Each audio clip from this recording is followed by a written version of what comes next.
ambassadeurs qui travaillent depuis presque toute l'année, et peut-être encore plus ces deux semaines, cette semaine et la semaine prochaine. On les remercie aussi infiniment pour tout le travail.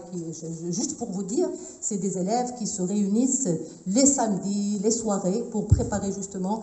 Madame Tadji Sader, je vais un peu la présenter. Elle va peut-être après se présenter peut-être même mieux elle-même. Alors, elle est avocate déjà. Donc, on ne dit plus, madame, on ne dit pas avocate? Non, ça, hein. On l'a dépassé ça, d'accord? Alors, madame, voilà. Elle est surtout présidente de l'association Coalma. Elle va vous expliquer un peu ce que fait cette association. Et surtout, et c'est un honneur pour nous, elle est gouverneure du Conseil mondial de l'eau. D'accord? Vous allez voir, elle va vous parler de son engagement, de militantisme, on peut dire aussi, envers l'eau, envers la cause de l'eau et envers les causes du développement durable. Donc, je vous remercie d'être attentive, mais vraiment tout oui à tout ce qu'elle va dire. Et après, vous aurez l'occasion de lui poser des questions. Merci beaucoup et merci aux professeurs qui vous ont accompagné.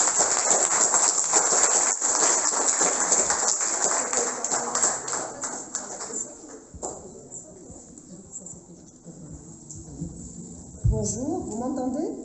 Oui. Bonjour. À mon tour de remercier votre établissement. D'abord parce que j'ai compris que c'est un travail qui est bien mené en amont. Vous êtes préparés pour écouter ce que j'ai à vous dire.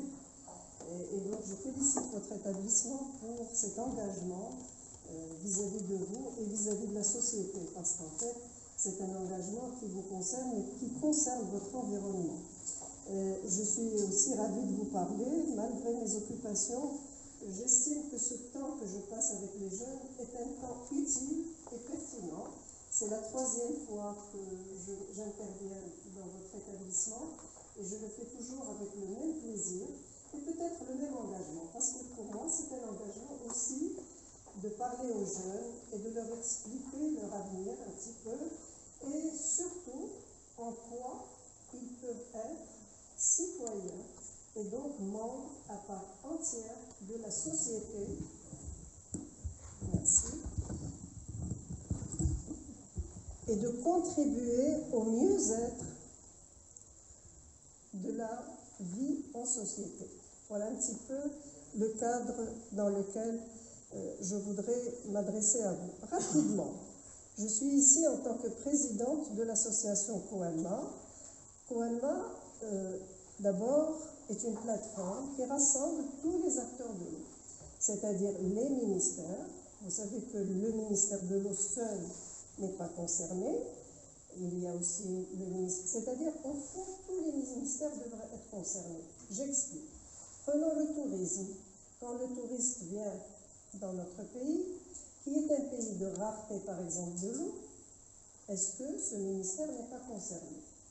Le ministère de l'Éducation nationale, est-ce que l'enseignement n'est pas concerné parce que l'engagement sans la connaissance n'est pas un engagement construit? Est-ce que le ministère de l'Enseignement supérieur n'est pas concerné? Si, parce que la recherche dans les domaines du développement durable et l'innovation font partie de votre avenir, parce que votre avenir, ça va être les sociétés du savoir qui priment et qui vont être compétitives dans le cadre de la communauté internationale. Donc d'habitude, on va vous dire, c'est le ministère de l'eau. Moi, je vous dis tout de suite, nous devrions déjà nous dire que le développement durable, l'environnement, sont des questions transversales qui concernent tous les acteurs. Et donc, c'est sur cette base que travaille la coalition marocaine pour l'eau.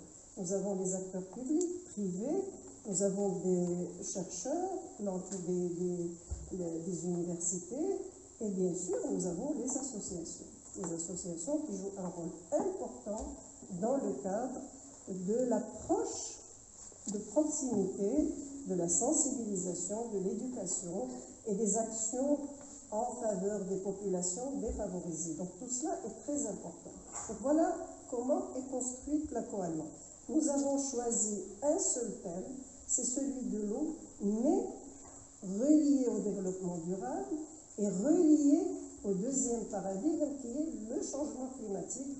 Et je pense que vous comprenez le lien entre l'eau et le changement climatique parce que nous sommes sûrs qu'il va y avoir un dérèglement, comme par exemple de la raréfaction de l'eau dans certains endroits, et aussi des moments de dévastation, parce qu'il y aura des tsunamis peut-être, il y aura des inondations. Tout cela est certain. Quand? C'est ça qu'on ne sait pas. Et d'où vient la difficulté et la nécessité de bien comprendre et d'anticiper quand on est acteur et quand on est engagé. Voilà un petit peu le cadre dans lequel travaille l'association Coalma. Tout à l'heure, Madame a eu la gentillesse de préciser que j'étais gouverneur au Conseil mondial de l'eau. Eh bien, le Conseil mondial de l'eau, c'est une organisation mondiale qui, à son tour, rassemble tous les acteurs de l'eau, mais cette fois-ci au niveau international. Et donc, ce qu'on appelle gouverneur, c'est les membres du bureau élus du Conseil mondial de l'eau. Et donc, j'ai eu l'honneur d'être élu pour être membre du bureau du Conseil mondial de l'eau. Donc, quand vous serez chez vous devant votre ordinateur, vous allez cliquer, regarder Conseil mondial de l'eau. Vous pouvez aussi regarder Coalma. Vous allez trouver pas mal d'informations sur la question de l'eau d'une manière particulière, sachant qu'on ne peut pas parler de l'eau sans parler de tout le reste, parce que je peux vous assurer que l'eau mène à tous les sujets. À tous les sujets. J'ai appelé ça une fois, l'eau est une école pour la démocratie. Méditez bien cette phrase. Méditez bien cette phrase.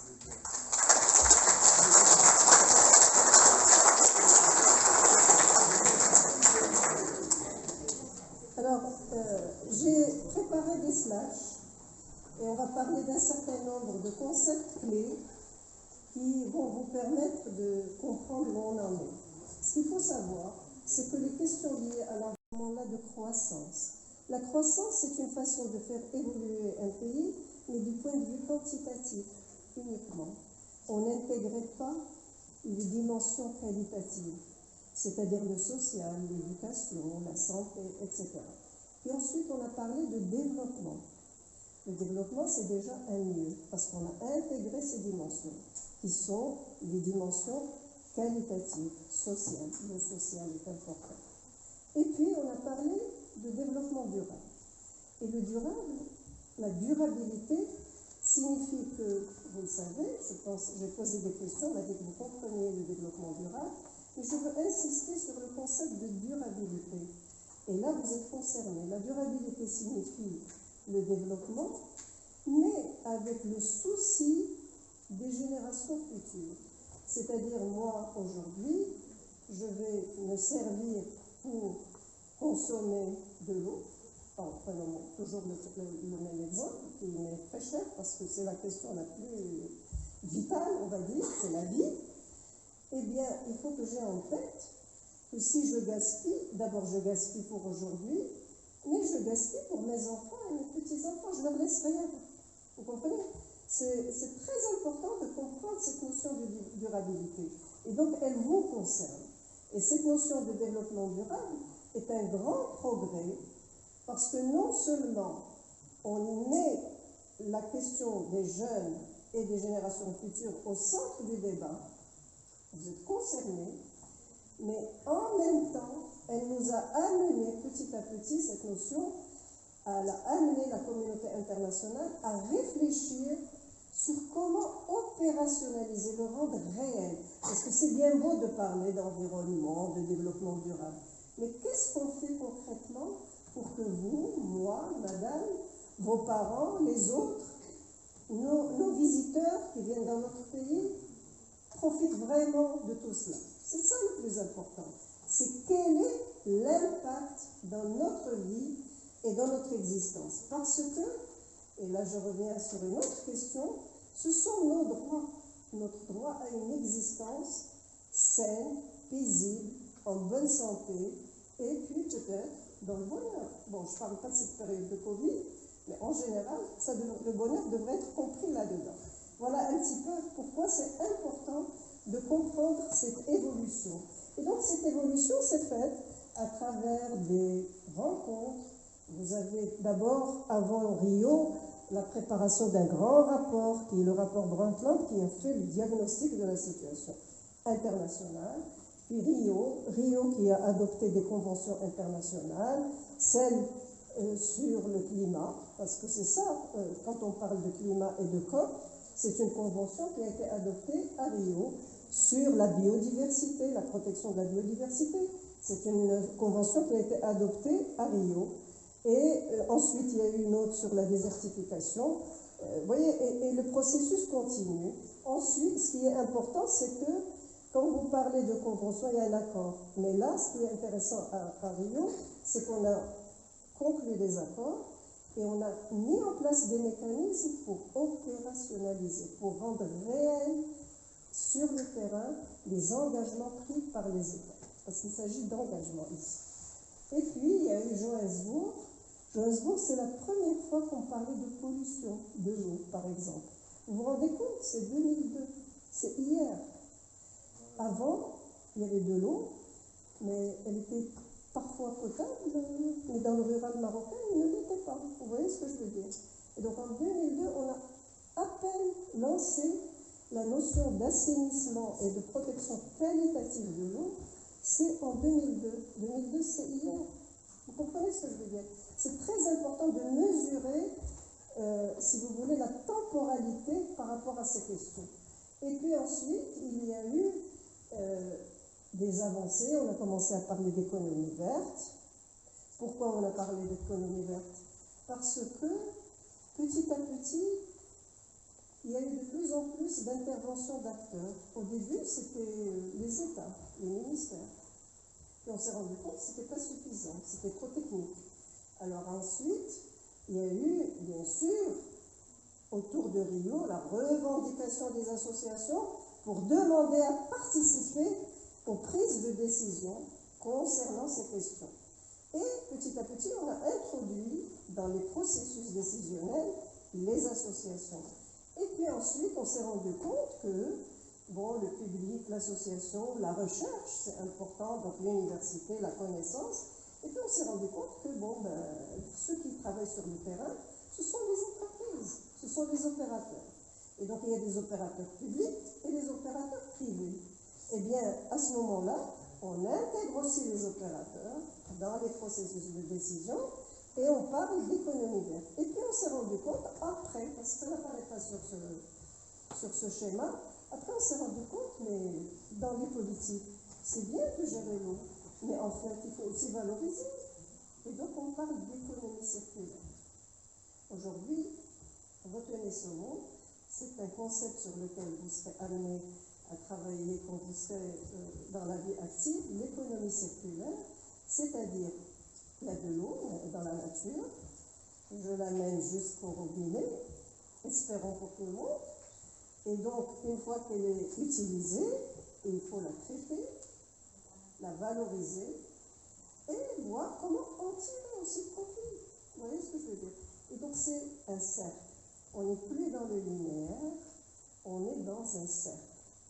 C'est compris ça, c'est très important.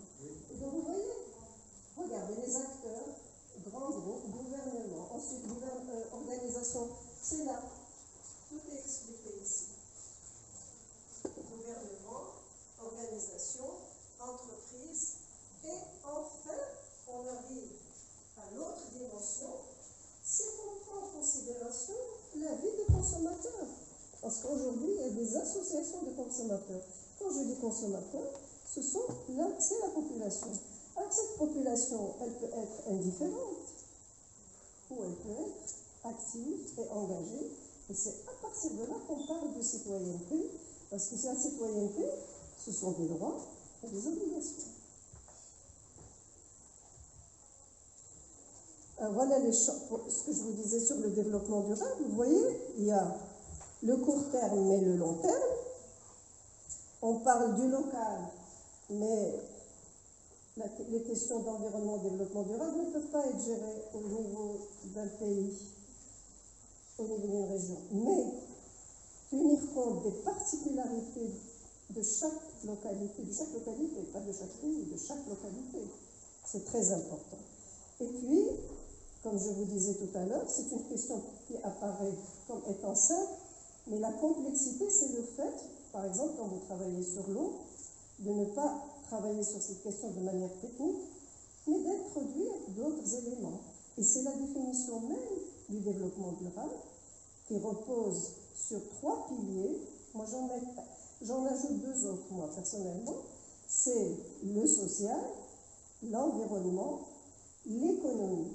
Moi, je rajouterai la communication, c'est ce qu'on est en train de faire aujourd'hui, et le culturel. Parce que, en matière de gestion des biens communs, la manière de les gérer de façon en tenant compte des spécificités culturelles, c'est quelque chose de très important. Vous savez qu'au Maroc, par exemple, on a des modes de gestion de l'eau ancestraux qui continuent à exister et qui font du partage de l'eau toute une organisation et qui existe encore. Vous en avez dans le sud du Maroc, et aujourd'hui, il y a un très beau musée à Marrakech de l'eau qui montre tout ça. Donc si vous avez le temps, allez le visiter, vous allez avoir une idée sur comment l'eau était gérée avant, et elle continue à l'être. Et donc si on ne tient pas compte de ces éléments culturels, les projets ne sont pas acceptés par la population. La population risque de les refuser.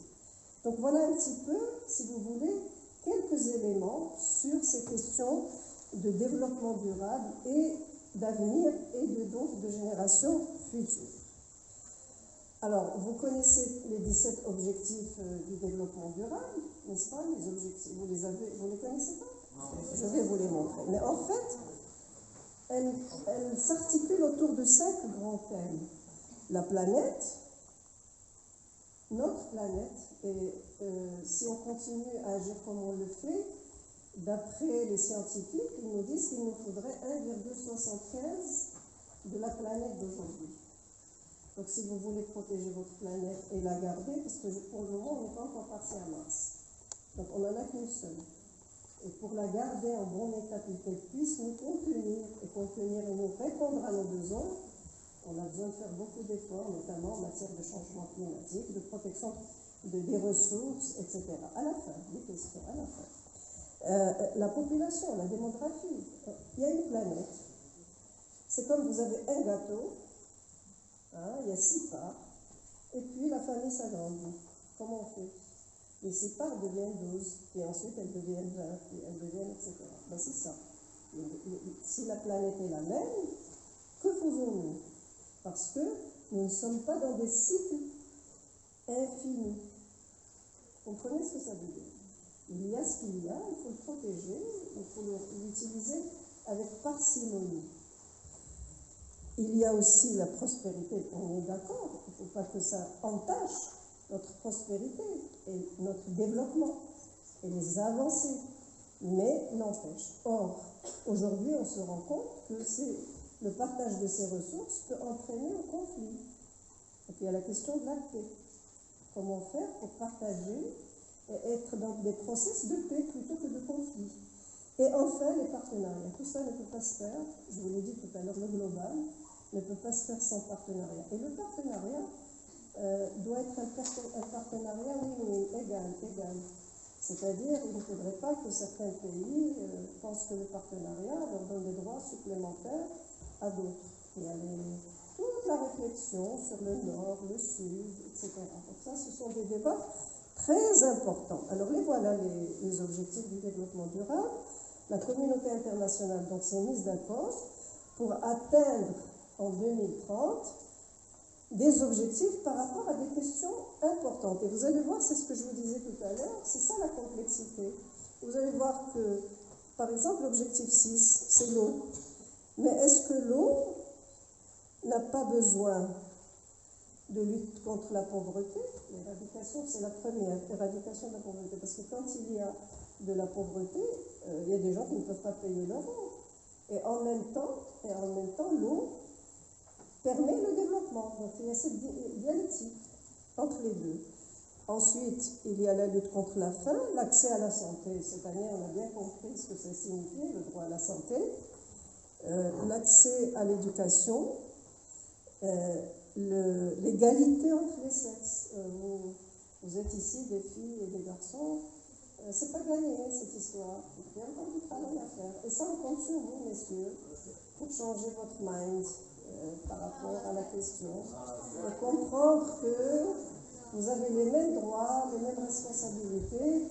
Et quand vous serez des grands managers, vous serez conscients de cette question d'égalité entre les hommes et les femmes. Et de respect. L'égalité avec le respect. Parce que sans respect, ce n'est pas intéressant. Ensuite, bon, vous voyez, donc tout cela, ce sont les 17 objectifs. Et les pays se sont engagés à mettre en place des stratégies nationales pour appliquer et atteindre les objectifs tracés au niveau international. Si vous allez sur Internet, vous allez trouver ça, vous allez trouver les objectifs. Chaque objectif a des cibles et des critères d'évaluation pour voir si on les atteint ou pas. C'est important.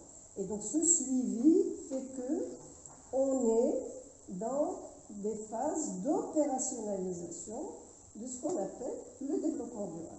Très important ça.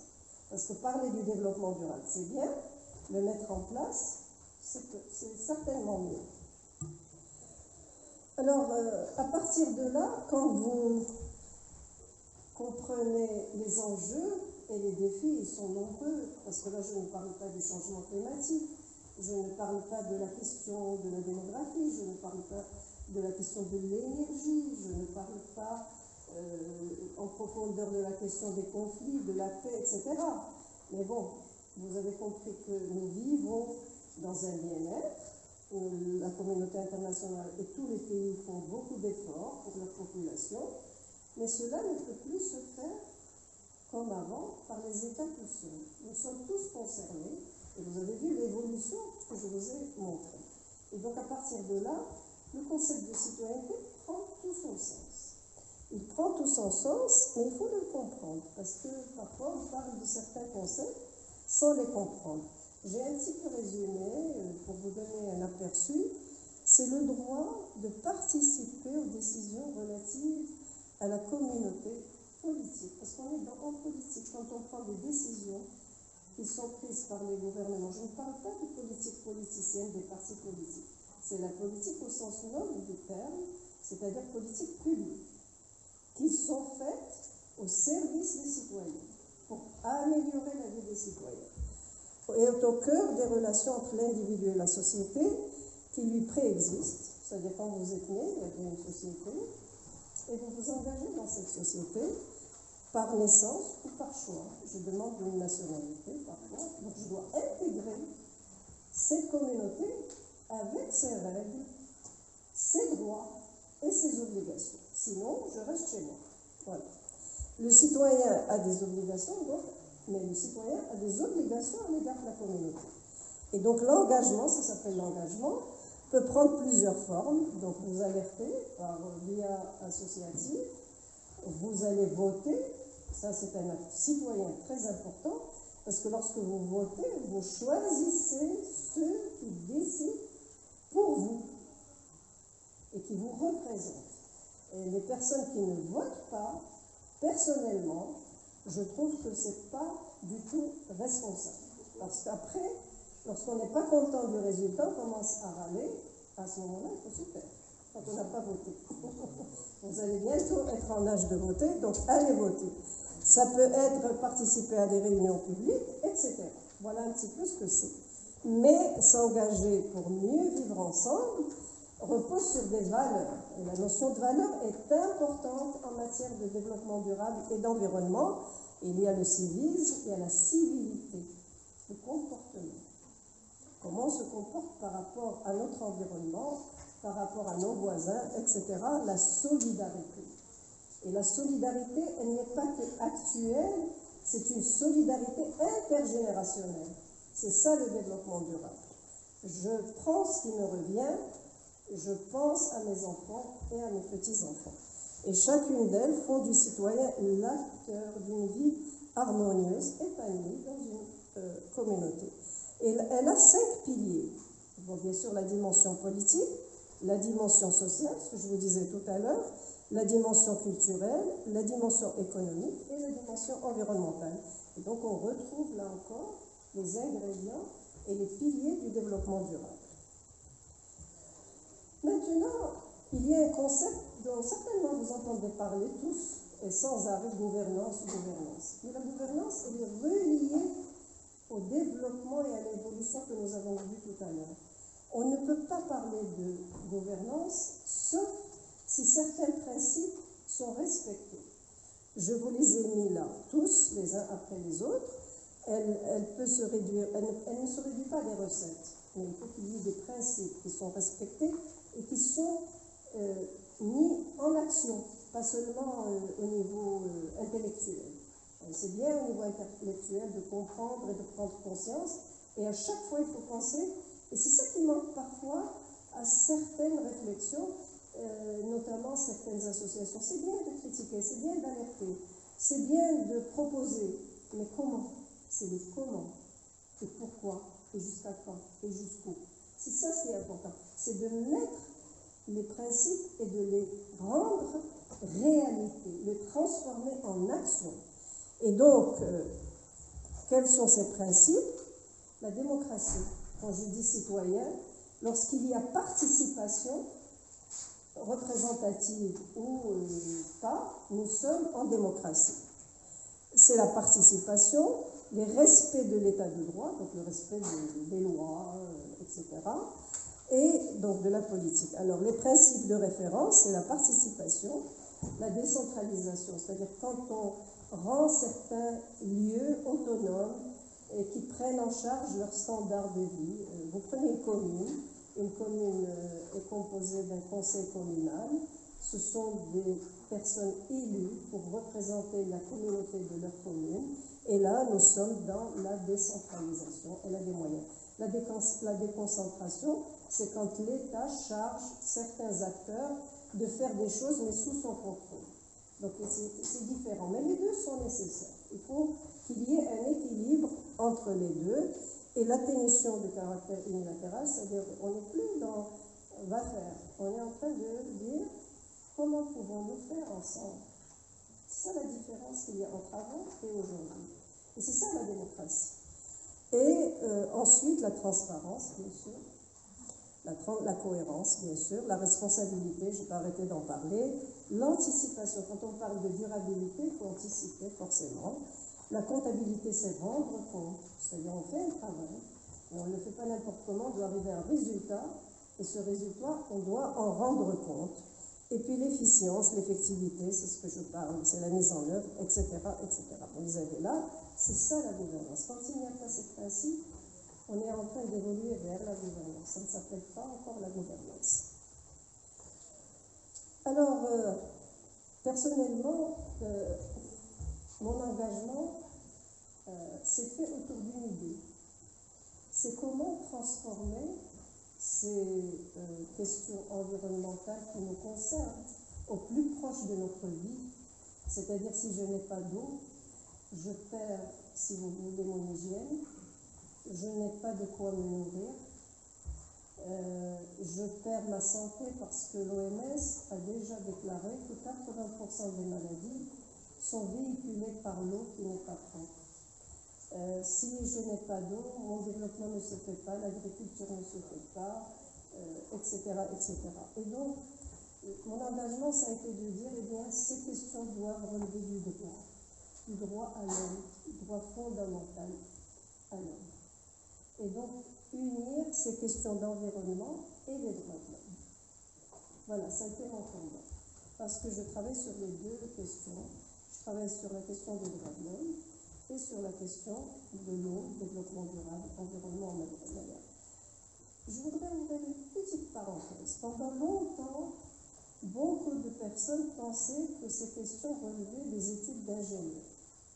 J'espère que maintenant vous avez compris, à partir du moment où je vous ai dit que c'était une question transversale, que tout le monde, quelle que soit votre discipline, vous pouvez travailler sur. Moi, je suis juriste, je ne suis pas ingénieur. Vous voyez, quand je vous dis que c'est une question qui relève du social, eh bien la sociologie, l'anthropologie, etc. La communication, eh bien la communication, le marketing, comment designer une idée, comment l'expliquer, parce que c'est pas évident, comment la cibler, etc., etc. Pour tout le monde, mettez-vous bien en tête, si vous avez une passion pour ces questions, vous pouvez y arriver par n'importe quelle figure. Ça, il faut bien le garder. Ça, on parle à venir. Eh bien, c'est important. Et vous allez voir que ces revendications qui n'ont démarré qu'au début des années 90 ont abouti. Certaines ont déjà abouti. On parle du droit au développement, déjà. On parle du droit à un environnement sain. Il est consacré, ce droit. Et on a consacré récemment le droit à l'eau. Donc, vous voyez, ce sont des revendications qui ont pu aboutir à la consécration. Bien sûr, ça ne s'est pas fait facilement. Bien sûr, il y a des idéologies derrière, bien sûr, il y a eu des résistances, mais avec le temps, on finit par y arriver. Et donc, il y a consécration, et on a fini par comprendre qu'on pouvait unir ces questions avec les questions des droits de l'homme. Alors, par exemple, on parle, si vous avez donc tout ce que j'ai expliqué sur l'évolution du développement durable, etc., il y a une autre évolution au niveau des droits de l'homme. Au niveau des droits de l'homme, la première, on parle de génération, même si c'est un concept qui est un petit peu discuté. On a commencé dans les communautés, après la Déclaration universelle des droits de l'homme, on parlait de droit d'opinion. C'est-à-dire à ce moment-là, il n'était pas question, c'était les États qui géraient, et les contestataires et les adversaires étaient un petit peu convaincus. Donc on a développé cette idée, et c'est ça qui a renforcé la démocratie. C'est le droit à l'expression, le droit à l'opinion. Et ça, vous devez remercier vos grands-parents. C'est eux qui ont lutté pour ça. Parce qu'aujourd'hui, vous sortez, vous écrivez sur Internet ce que vous voulez, vous pensez que c'est facile. Ça ne s'est pas fait facilement. Il a fallu de la lutte. Et ce sont vos grands-parents qui ont fait ça. Ensuite, on a parlé de l'évolution des droits de l'homme, on a parlé des droits économiques, culturels et sociaux. Alors, ça intègre la migration, ça intègre l'éducation, la santé, etc., le logement, etc. Aujourd'hui, on parle de nouvelle génération des droits de l'homme. C'est tout ce qui est droit à l'eau, droit à l'environnement, etc. Donc, il y a 3 générations, mais ces 3 générations ne se suivent pas, elles peuvent coexister en même temps. Il y a une conférence qui a statué en disant que même quand on n'a pas complètement terminé la lutte contre l'interdiction du droit à l'opinion et à l'expression, on peut commencer à travailler sur les autres droits qui sont des droits de l'existence. Le logement, le droit au logement, le droit à la santé. C'est toute notre existence qui est posée par ces droits. Et donc, vous voyez, donc il y a 2 troncs.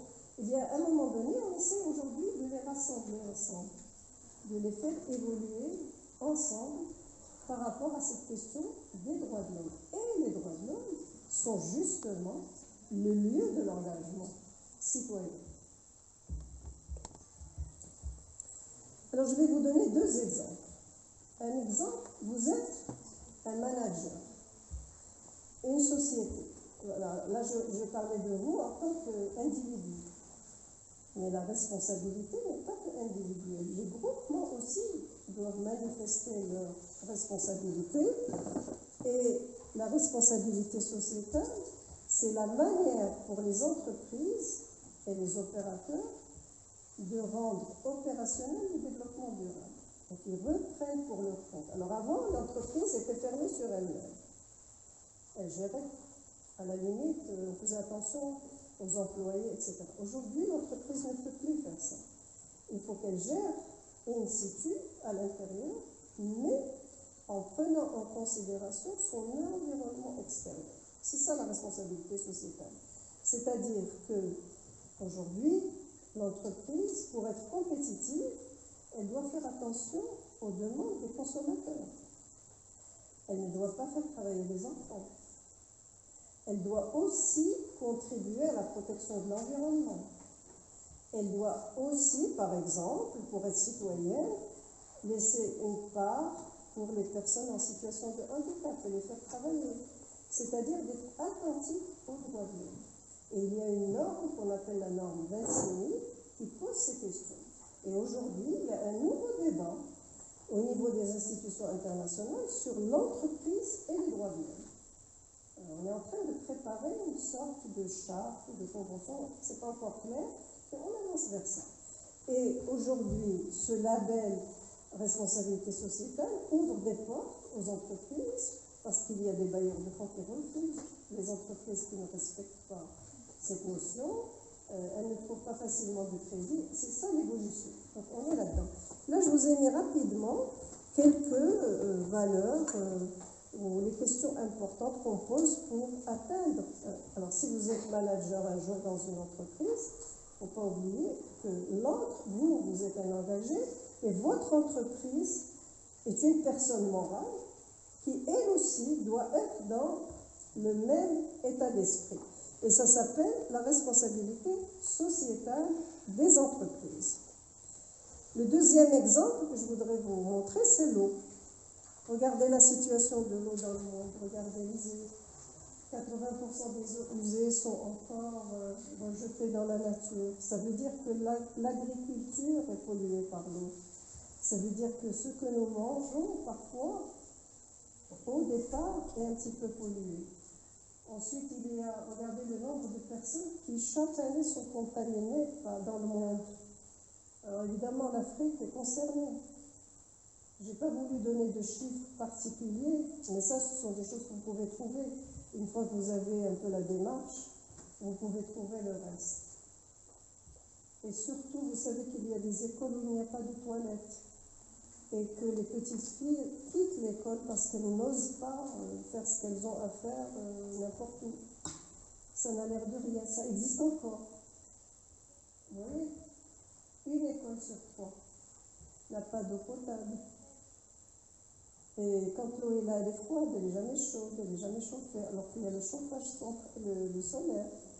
Vous voyez, c'est important. Donc vous comprenez pourquoi j'ai milité pour le droit à l'eau. Ça justifie qu'on milite pour cette question. Et alors les résultats de cette revendication, c'est qu'on a l'objectif 6, des objectifs de développement durable, qui consiste à garantir l'accès à potable et services d'assainissement d'hygiène. Il y a un objectif qui est tracé. Mais le plus important, c'est qu'une résolution des Nations Unies de 2010 a consacré officiellement le droit à l'eau. Et je vous assure que c'est le groupe dans lequel j'étais qui a fait mener ce combat jusqu'à la résolution de l'Assemblée générale. Et cette résolution reconnaît le droit à un approvisionnement suffisant, physiquement accessible, parce que vous savez qu'il y a des gens qui vont à 7 km chercher un petit peu d'eau, qui n'est pas toujours propre, hein, et à un coût abordable. Il ne faut pas que le budget familial soit déformé ou dépassé par le coût de la facture de l'eau. Important. D'une eau salubre, c'est-à-dire propre, et de qualité acceptable pour les usages personnels et domestiques de chacun. C'est-à-dire au moins pour les besoins essentiels, ce droit garantit l'accès à l'eau. Mais ce qui est encore plus merveilleux, c'est qu'une année après, en 2011, le Maroc devait adopter sa nouvelle constitution.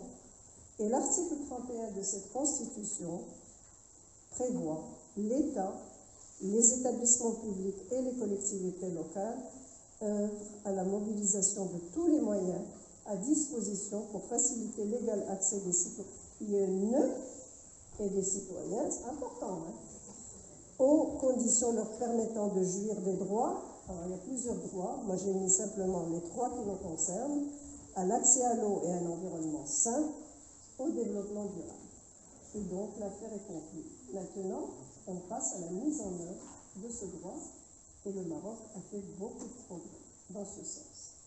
Dans ce sens, en 1994, le milieu rural était à 14% d'accès à l'eau. Aujourd'hui, il est à 94% d'accès à l'eau. Je ne donne que cet exemple.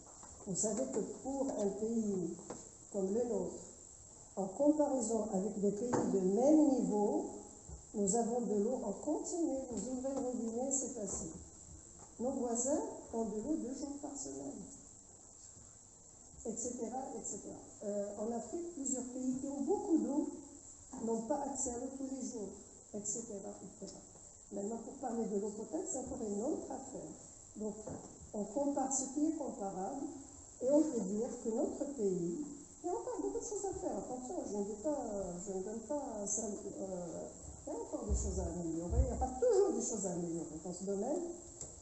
Mais nous avons fait beaucoup d'avancées. Nous disposons d'une expertise incroyable. Et donc, je vous invite à vous associer à ce combat, à cet engagement. Et c'est votre avenir que vous allez construire. Imaginez le Maroc sans eau, la France sans eau, je ne sais pas. Imaginez. Il n'y a plus de vie. Voilà.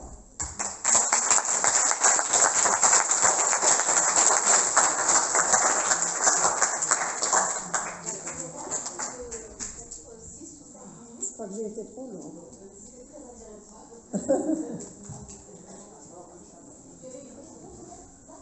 Depuis tout à l'heure, elle voulait me poser une question. Allez-y.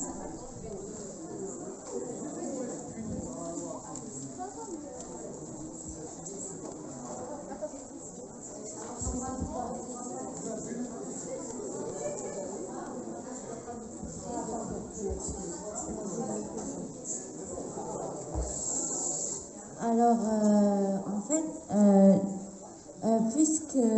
puisqu'il faut beaucoup d'eau, il faut remercier nos grands-mères, nos grands-pères.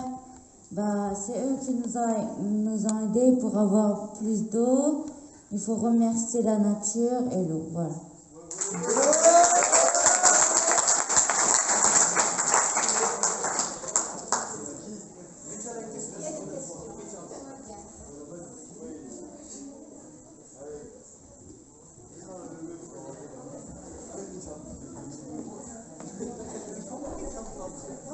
Allez.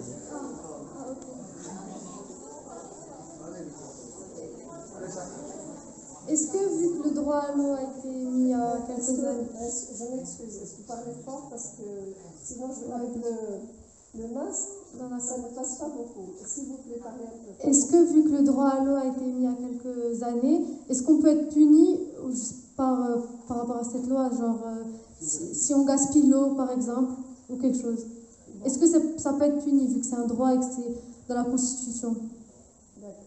Alors, voilà. C'est une très bonne question. Je vais prendre plusieurs peut-être et répondre en même temps. Hein?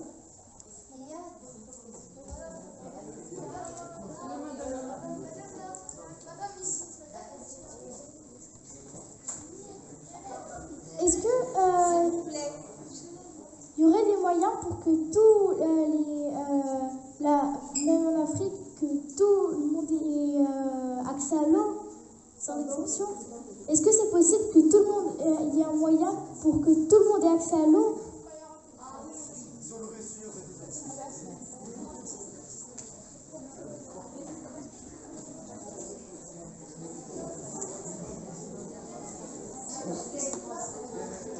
J'ai juste une question.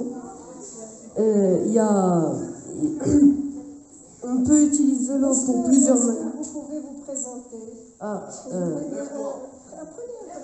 Je m'appelle Ahmed Jalal Hilmi, je suis en classe de 6e 7 et j'ai une question à vous poser. On utilise l'eau pour plusieurs choses, pour se laver, pour se nourrir, même pour faire de l'électricité. Et à propos de ce sujet, est-ce que quand on utilise, parfois il n'y a pas assez d'eau, imaginons l'eau est notre seule source d'électricité, il y a un problème qui fait que c'est notre seule source. Il n'y a plus d'eau, il n'y a plus d'électricité, là il n'y aurait pas un moyen de contrer à cela, si ça peut arriver.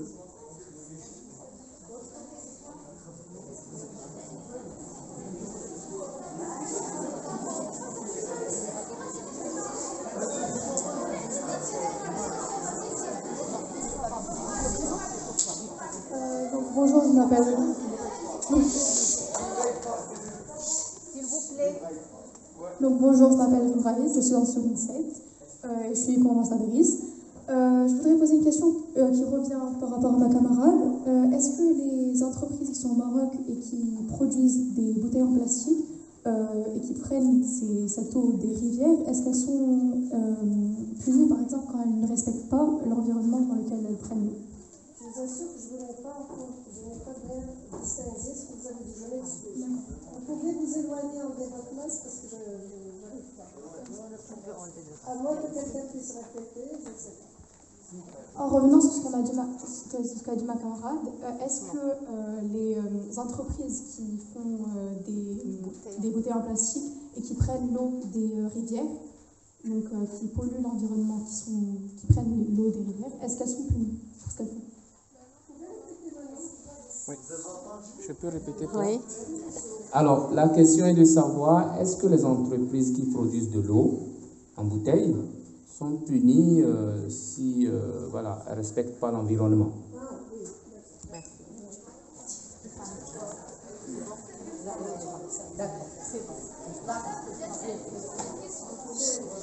C'est bien ça la question.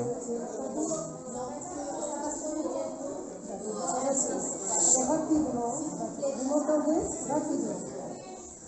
Vous savez ce que vous allez faire? Vous pouvez peut-être plus tard envoyer vos questions quelque part et on vous répond. Alors rapidement. Je commence par la dernière question. Est-ce que s'il n'y a pas d'eau? Alors heureusement, il y a des solutions techniques aujourd'hui qui sont bien mises en place. C'est-à-dire, on peut dessaler l'eau de mer. C'est une solution. Il y en a d'autres, mais le dessalement de l'eau de mer est une alternative. Sauf que le dessalement de l'eau de mer, en tout cas pour le Maroc, c'est possible parce que nous avons 3500 km de côte, mais ça coûte très cher. Et auparavant, il fallait utiliser des sources d'énergie coûteuses. Aujourd'hui, là aussi, il y a des évolutions et on peut utiliser de l'énergie renouvelable, donc moins coûteuse. Et le Maroc a déjà installé plusieurs unités de dessalement de l'eau de mer. La dernière en date, c'est celle d'Agadir, qui est très importante, qui va fournir de l'eau aux citoyens et à l'agriculture. Et notre région, Casablanca, la grande région de Casablanca-Stade, est en train de travailler sur une unité de dessalement de l'eau. Donc c'est une alternative. L'autre alternative, c'est la réutilisation des eaux usées. Tout à l'heure, je disais l'économie circulaire. Aujourd'hui, lorsque l'eau est utilisée, on peut la réutiliser, c'est-à-dire la traiter et la réutiliser. Vous voyez? Donc il y a des solutions techniques, mais ce sont des scénarios coûteux. Et à mon avis, il faut déjà bien utiliser ce dont on dispose et ne pas le gaspiller, parce que tout ça coûte très cher à la communauté. Et c'est l'argent du contribuable qui paye tout cela. Vous voyez ce que je veux dire? Donc c'est important. Là, l'argent du contribuable. Le budget de l'État, d'où il vient? De nous. De nous. Vous comprenez? L'autre question, est-ce qu'on peut faire en sorte que tout le monde ait accès à l'eau? Eh bien, c'est ça l'engagement. Faisons en sorte. Regardez par exemple au Maroc, entre 1994 et aujourd'hui, nous sommes passés de 14% d'accès à l'eau en milieu rural à 94%. Alors là aussi, ce n'est pas facile. Il faudrait que vous regardiez de près comment l'eau vient de la nature et tout le circuit qu'elle traverse pour arriver à votre robinet. Il faut comprendre ces difficultés. D'abord, il faut de la technicité, il faut de l'argent, il faut une gouvernance, etc. Quand vous ouvrez le robinet, vous avez l'impression que c'est facile. Non, il faut comprendre la difficulté. L'objectif 6 des objectifs du développement durable, justement, vise cela. Ce n'est pas simple, je vous le dis, mais et alors votre engagement peut contribuer à accélérer le mouvement. La demoiselle qui a parlé de la sanction. Alors, tout à l'heure, je vous ai parlé de principes, de valeurs et la nécessité de les mettre en œuvre.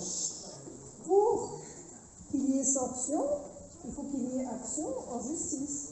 Qui a eu l'idée un jour de porter une affaire devant la justice pour réclamer quoi que ce soit? Vous? Non, moi je ne sais pas. Alors, Alors, voilà, l'eau, source d'électricité, ça y est, j'ai répondu. Alors, les entreprises.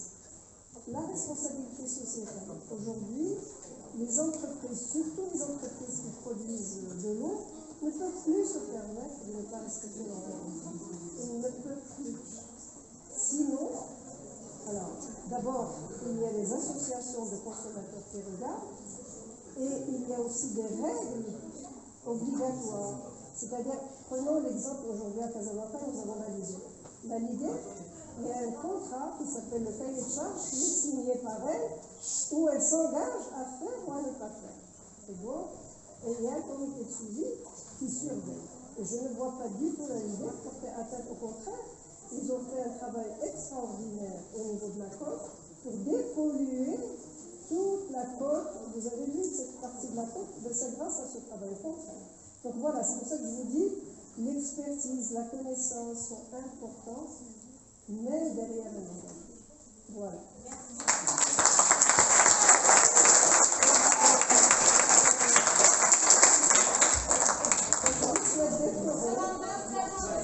Seconde 2, vous attendez. Ensuite, on va sortir classe par classe. Madame Zaïdou, on va sortir du haut vers le bas.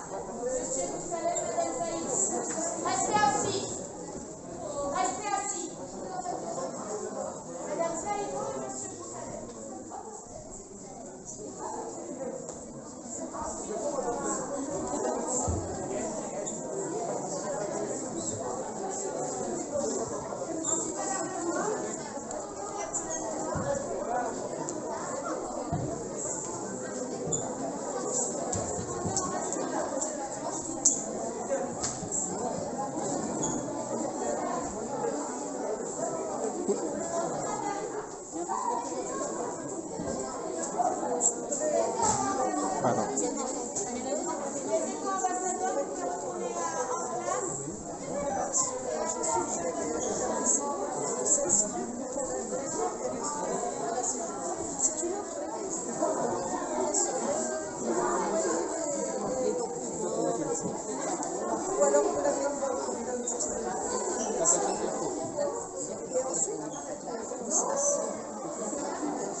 Préparer le projet de prévention. Voilà.